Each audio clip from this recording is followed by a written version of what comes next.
And so I pressed pause on the dude who was trying to sell me his thing that I was shiny objecting. And I went back to my Yep. clients and I remembered, wait, what am I doing? My money is literally in my sphere. It's in my Rolodex. It's in my phone. Yeah. I don't need to Yep. switch strategies. I'm successful. So I need all the agents out there to remember, choose one thing.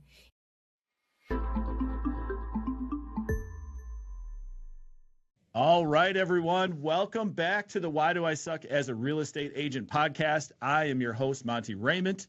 Today, my guest has closed over $125 million in real estate. She's a 5-time icon agent. And here's the part that matters. She owns over 400 doors of her own. She doesn't just sell real estate. She actually owns it, which I think is a really important thing in real estate. Beth Silverman, the founder of Build Wealth with Beth. Beth, welcome to the show. How you doing? I am fantastic. What day is today? Tuesday? It's a great day to have Tuesday. a great day. It's always a great day, right? So you're in Florida, right? I am, where it is beautiful and sunny. 361 days a year. That's how much sunshine the city of St. Pete actually boasts. I love it. I love it. My brother has a house not far from there and actually in St. Pete Beach. So right there in Seminole. So very awesome. So I'm very familiar with your area. So you're a 5-time icon agent. What was the moment that you stopped chasing commission, started building real wealth? 400 doors is a lot. So at some point you had an epiphany moment and tweaked a few things. Yeah, well, my story is not typical. I am an absolute outlier of sorts. I was a regular person, just like most regular people are. And I was skating through my life, a high overachiever. I was running a big business in retail in Manhattan. I'm from New York. I'm sure you'll hear it in my accent as we get into things. And I was, skipping down my proverbial yellow brick road. And I was 26 thinking like my life is amazing. And then boom, I got cancer. And the next 5 years were spent trying not to die. And I didn't die. That's the good news. We'll skip to that part. But we're here, which is always good. From above. I amassed over $200,000 in debt. And I can't really convey into so many words because we just don't have that much time for what it's like to beat this disease at a very young age. I buried so many of my friends along the way. I became this big speaker in the cancer world, and to be broke, and not only broke, to live the rest of my life thinking I would never get out of debt. And if you've ever been through any type of financial hardship, as I am sure that a lot of realtors, a lot of their clients have experienced, you know that financial hardship is emotionally and physically grueling. And it's brutal. I kind of thought, what am I going to do with my life? And I started working for a developer in New York. And I thought, I'm going to move back to Maryland. Johns Hopkins is my alma mater. And one of my friends said to me, you're sitting on a gold mine. You have more Facebook friends than I've ever seen. And the year was 2011. And he said, you should become a realtor. And I was like, what? And he's like, you have a built-in sphere. You have people everywhere. And he's like, I'm going to show you the ropes. And so I got my real estate license, and right away I became an REO agent. So REO, if you don't know out there, if you're a newer agent, real estate owned, it's the foreclosure business. I happened to work for one bank.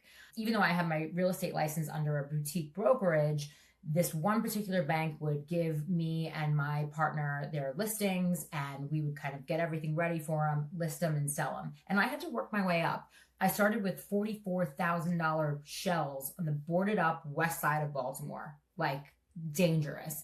But when I proved myself to my client, the bank, the listings started to increase, $500,000. And these were all flips because back then the market had crashed. So people who were being foreclosed upon destroyed their houses. Yeah, the early 2010s was a great time to be in real estate. Yes. Well, it was. No matter what time you get in, it's a great time if you're willing to put in the work. That's how I feel. Mm-hmm. So my claim to fame really is that these flippers, which this is pre-HGTV being a big thing. I don't know that we called them flippers, but they were rehabbing shells. And these guys would come to me knowing that we had a lot of shadow inventory at the bank. And we also have Coming Soon, which was legal in that market in Maryland. So they would come to me first and they would say to me, Beth, if you give us the access to the inventory that's coming up, we're going to give you the exclusive right to list our end property. So I started watching these guys and doing business with them because I had a solution to their problem. They needed the inventory, I needed the listings. And I watched them flip, and I grew relationships with the vendors, with the contractors, plumbers, electricians. And I started to look at my friends, and my friends, we're all in our late 20s at this point, maybe early 30s. And a lot of them were in hospitality and bartenders, and they couldn't afford a house. But I was like, well, you guys, you could use an FHA loan, 3.5% down, and we can buy in Maryland. There were row homes, and you would always want to find one where you could build out the basement into an apartment. And I was like, we'll take your cash tips that you can't claim. We'll pay one of these tradesmen that I know, and we'll build this out, and we're going to rent it out. And this rent is going to offset your mortgage. And that is how my rise into being this investment specialist began, by solving a problem, first for the flippers, then for my friends, my sphere of bartenders and hospitality. And little by little, I started to find the opportunities, bring them to my friends. My real estate career grew.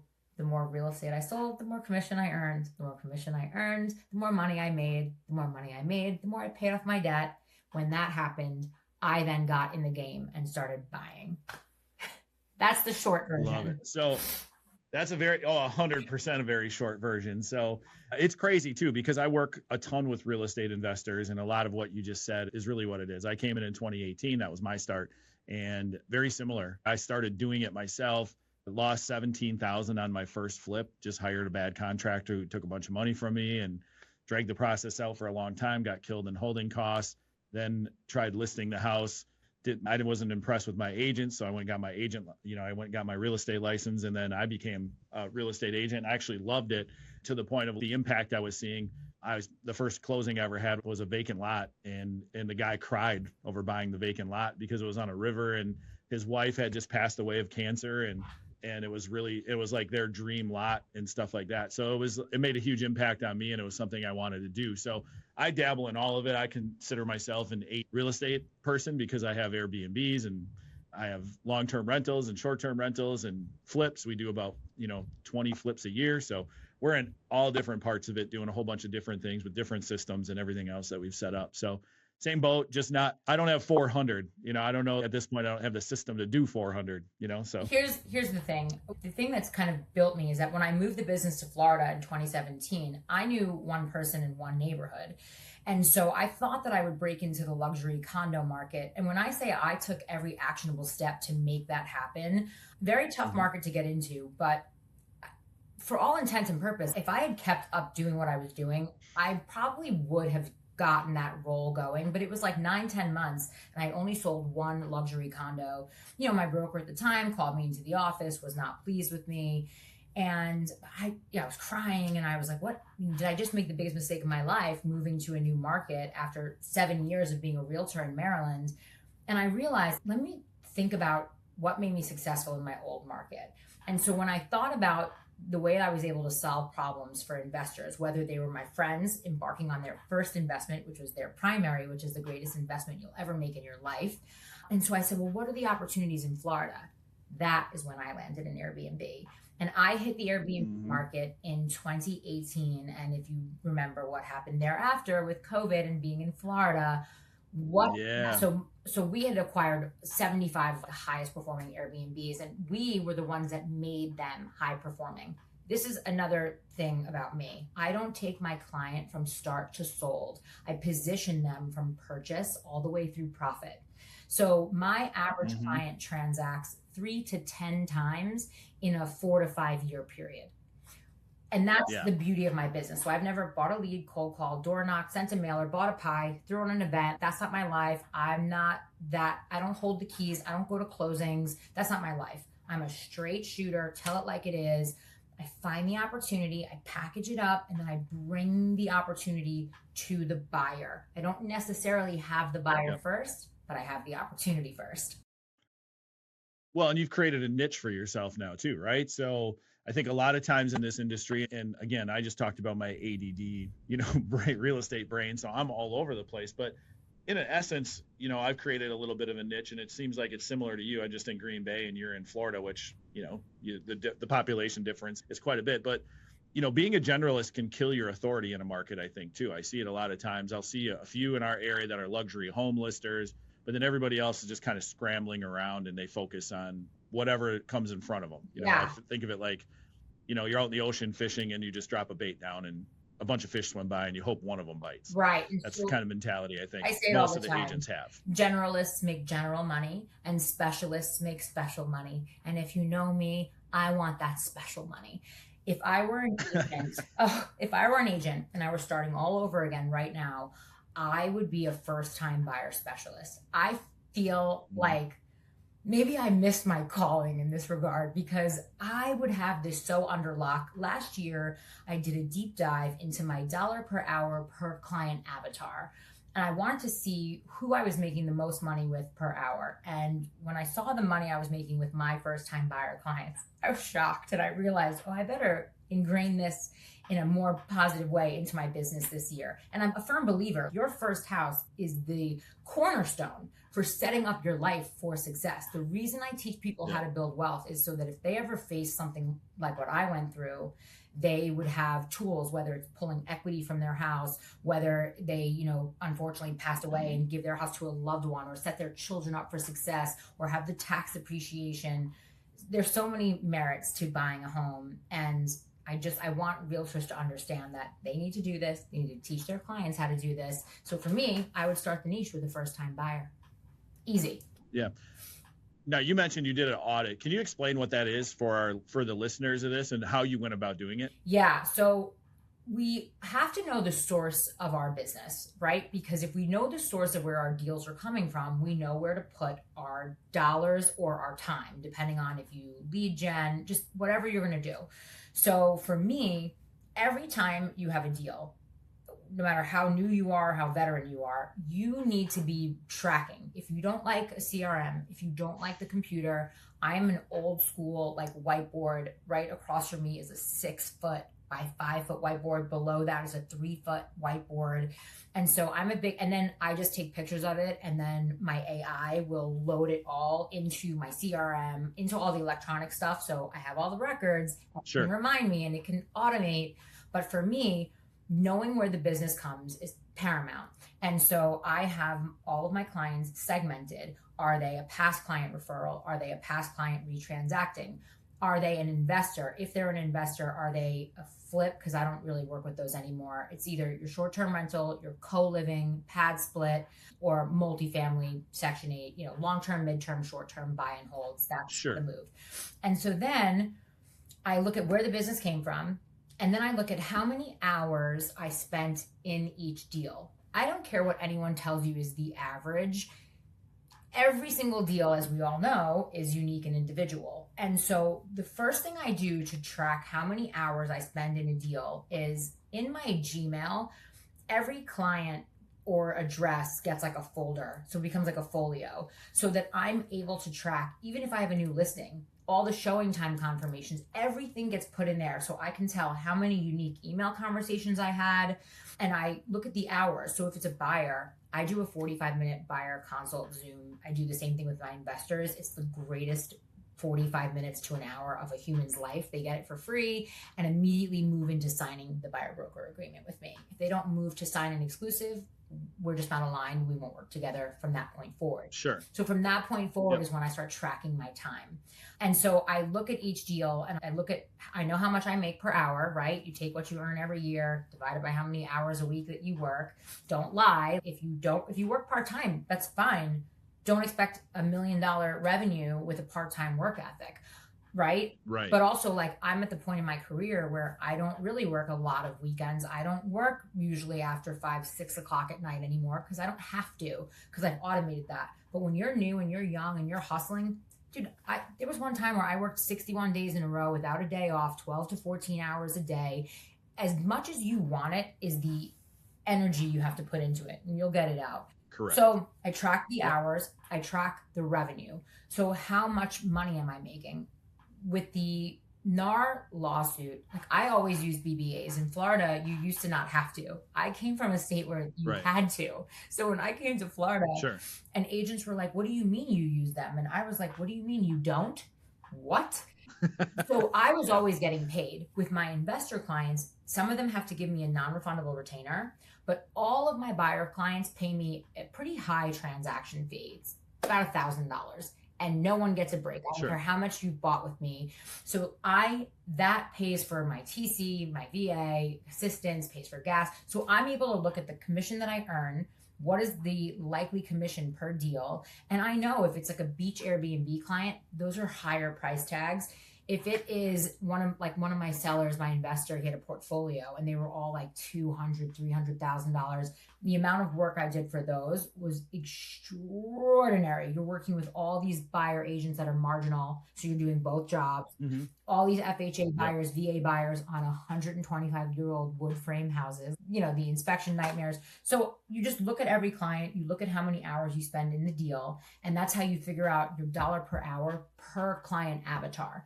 This is why all the realtors think, oh, I want to do luxury. Well, first of all, if you don't live that life and you don't understand it, you're actually violating the code of ethics if you try to sell something you don't know what you're doing. That's part one. Right. Part two is you have to understand, like, what is the amount of money I have to put into it. So on the listing side, I pay for staging almost all of the time, and then I collect that in a higher compensation. But if I have a newer agent, she's working under me, and she's, oh my God, if I take this listing, I can't do what you do.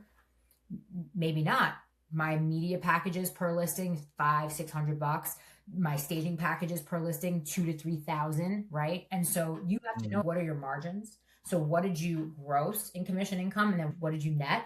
What are you taking home? Yep. And you're really just looking at it all on paper. So at the end of the year, you realize if you're working with buyers who are like 60, 90, 6 months out, and they're running you around to show 50 properties, first of all, that client would never even make it on my calendar.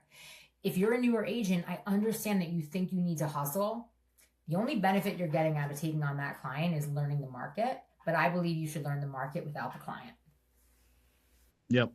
Yeah, 100. I mean, all of that is so good. Like that, there's so many good nuggets in what you said. We could just do a podcast on that. So I want to ask you something a little bit more direct here. An agent listening right now, closing one deal a month and spend the whole check on bills. Because the big thing about I just had a chance to peruse your website, prior to this, and we'll give them the website here at the end, but Build Wealth with Beth. But, what's the first move they can make with the next one? Like you just talked about, spending money on staging and the media package and all of those different things. And a newer agent, and, the podcast is called Why Do I Suck as a Real Estate Agent? Obviously you don't.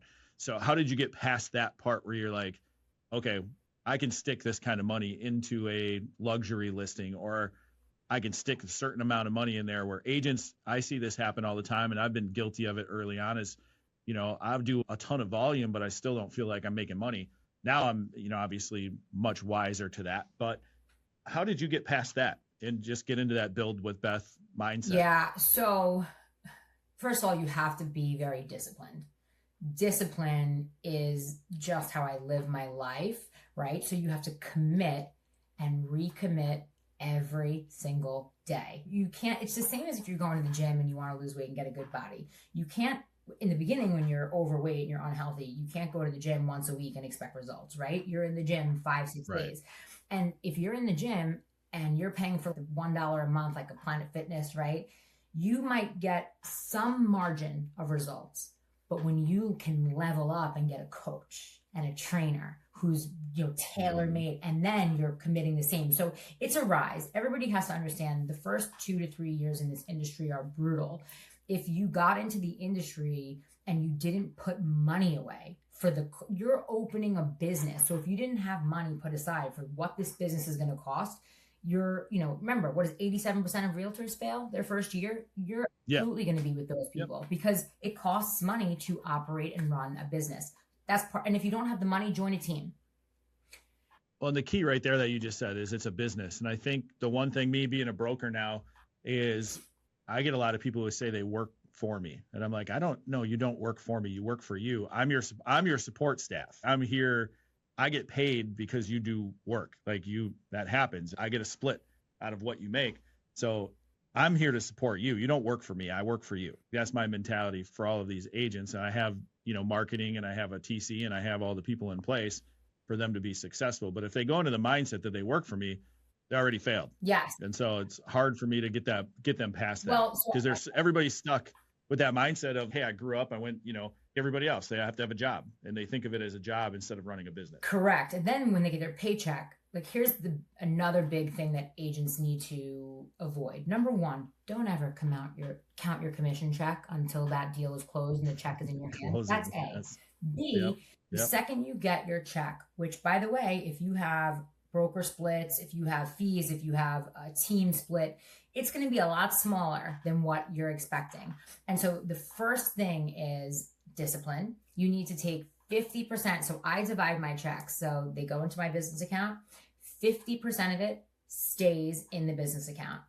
25% of it goes into my checking account. 25% of it goes into my personal savings account. But the 50% that stays into the business, while my tax bracket might be, in that 30 to 35% range, obviously as an investor, I have a lot of write-offs. So I know what I need to keep in there. So I don't separate out my tax money. I keep it all in the business account because I want to keep that account nice and juicy because I'm an active investor. Yeah, you're using it for lenders too. Yeah. Correct. And everyone's, I'm a realtor, I'm going to write off.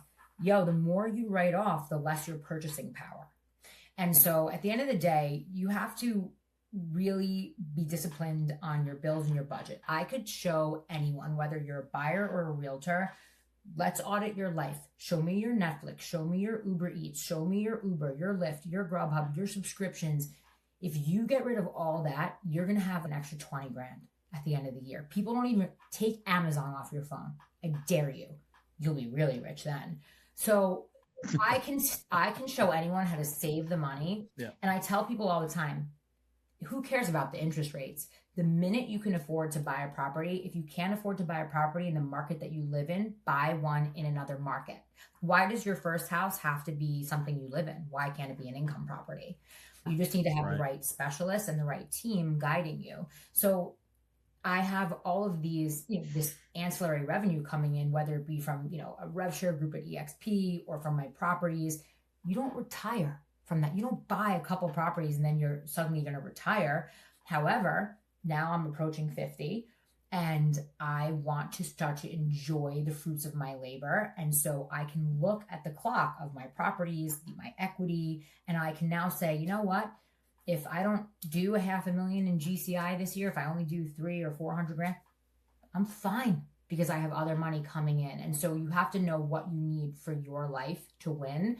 When I was by myself and I only had one, like my rental, I could live off of like $75,000 a year would pay for my whole life. And by the way, I lived a good life, even when I was pretty broke. So I always knew you have to be aware of your budget, your money, and your time. If you want to make more money, you have to work harder.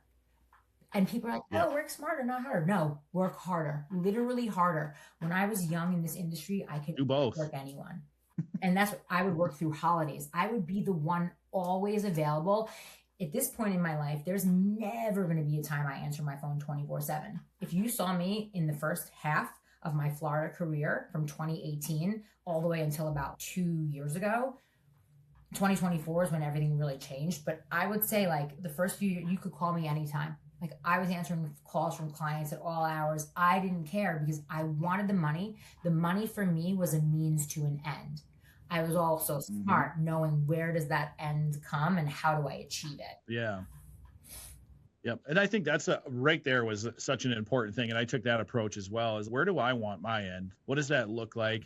And of course, I want a predecessor too, or at least to be able to build the business up enough to sell it to somebody because I'm an individual boutique brokerage right now. So my ego is 100% into my, my Take Action Realty Group, business. So everything has been built from the ground up. I came from a boutique. I'm running a boutique. I never learned from the Keller Williams or the Coldwells or EXPs or anything like that. So it cost me a lot more money because I have a lot longer to figure it out, but it's mine, right? So I'm looking for an exit strategy at some point, 10, 15 years down the road, where I can walk away and know that this has been my baby and now it's in good hands. And that's my end game.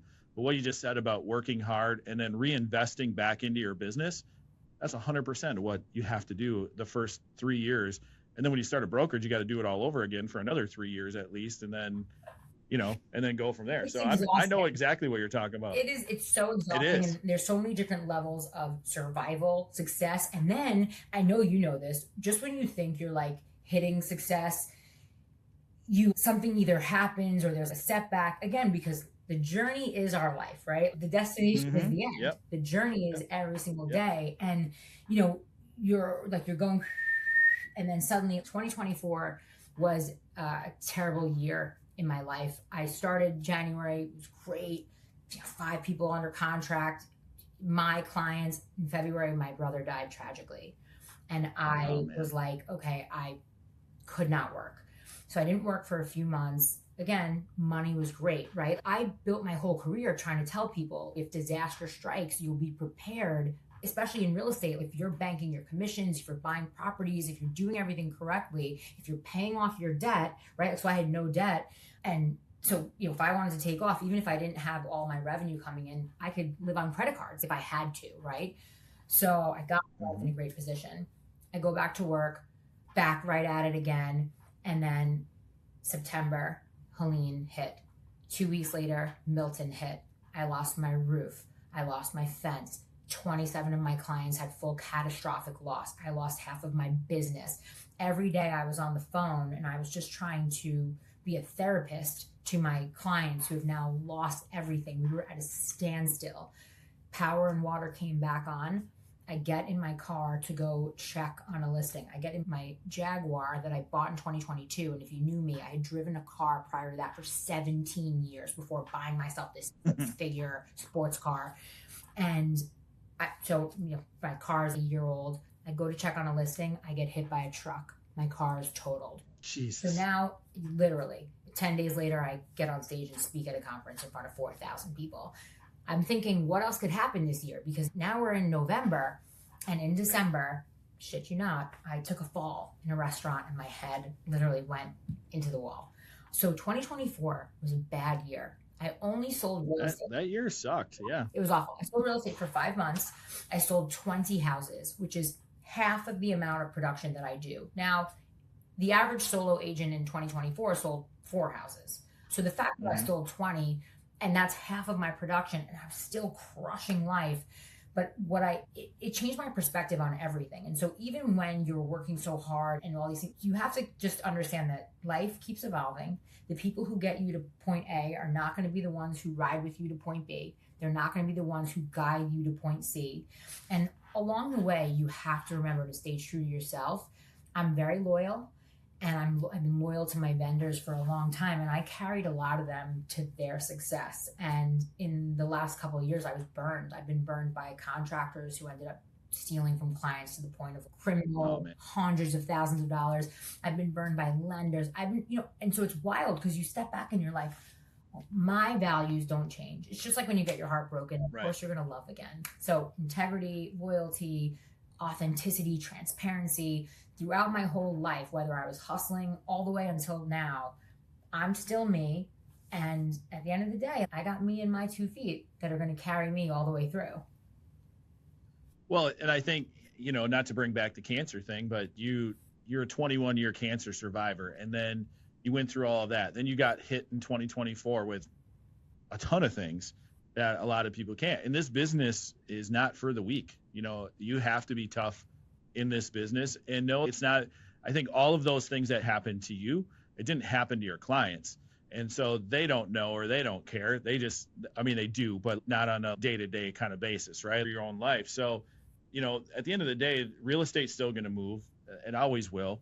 And so if you can pick yourself up by the bootstraps, which you have done 100 times already, then it becomes the business becomes much easier because now your perspective has changed to a point of, okay, I'm still here.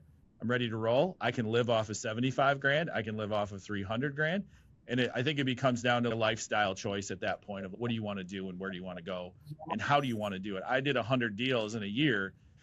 I don't want to do that every single year. That's grinding to the point of not being able to build everything else around me that I want to do. So, and then I got hit with a partnership that went bad, and I got hit with some people leaving and, people questioning some character things that I know weren't true, but still hurt. And so, you get hit all the time. I haven't had the adversity you have, thankfully, knock on wood. I don't have to, but everybody has their story and everybody has shit, and it's how you deal with it and bounce back that's going to separate you. I think for the agents who are struggling, it's about picking that one lane and sticking with it until the wheels fall off and you're throwing sparks on the street.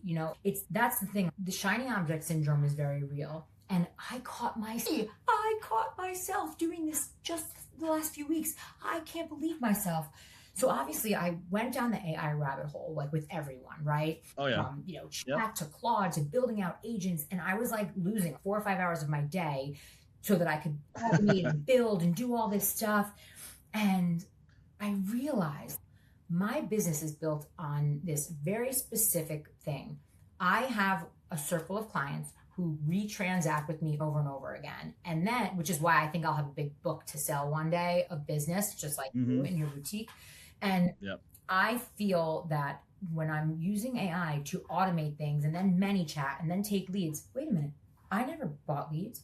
I never cold called. And I'm not looking to grow a real estate team. I don't want that responsibility. My downline at EXP is more than enough. I used to mentor. I used to coach.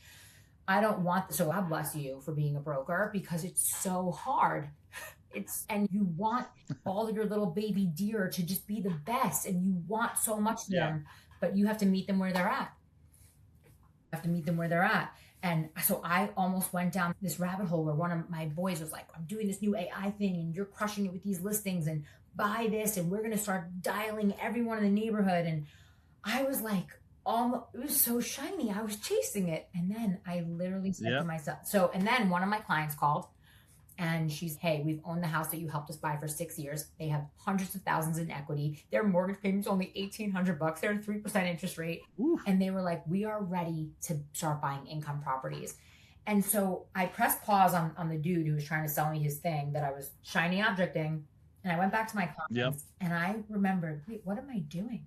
My money is literally in my sphere. It's in my Rolodex. It's in my phone.